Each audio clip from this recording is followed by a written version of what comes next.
Yo, what's up guys? For today's puro video, nagaluto naman ako ng ulam na simpleng-simple lamang. Sinabawan siya na isda na fish at magpiprito tayo syempre. Ito siya. Ayan mga lods ang aking na huli sa palengke. Kaso medyo parang walang mga tulog to. Tiyan mo namumula yung mga mata. Pero pwede pa yan sa bawan. Ito may mga asin. Piprituhin natin yan. Tara, let's go. Ayan, isinalang ko na nga pala at pinapain itong tubig na paglalagyan natin ng isda.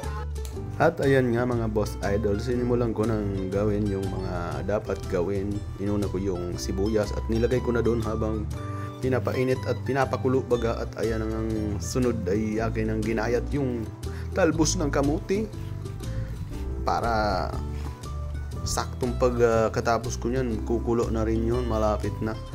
At sinunod natin dyan syempre yung ayan, kalamansi, pampaasim kilig ba? Diba, alright? Ayan nga mga idol na natapos ko nang gawin yung mga gulay.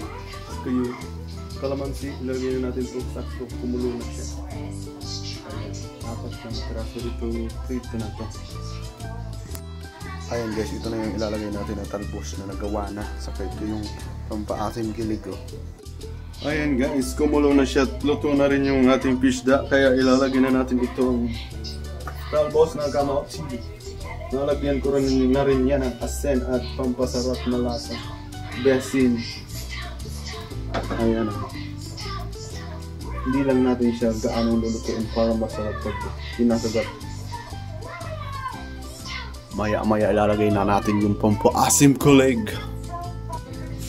Ayan, alright na siya guys. Luto na yung ating talbos. Ilagay na natin itong pampaasim kulig.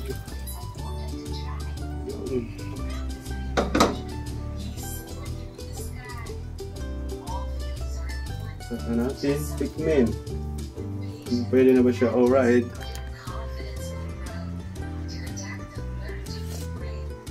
Ay, nunang si Ram. Magprito pa tayo pagkatapos ito guys. Sarap.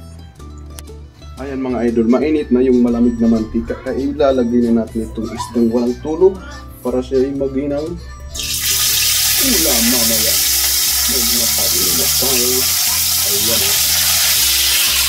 Tapos lang. Ayan.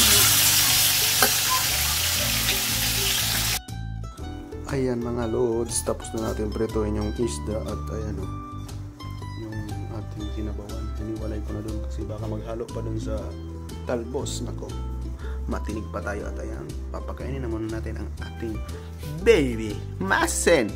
Can you say hi? Hi, hi everyone. Can you say hi everyone?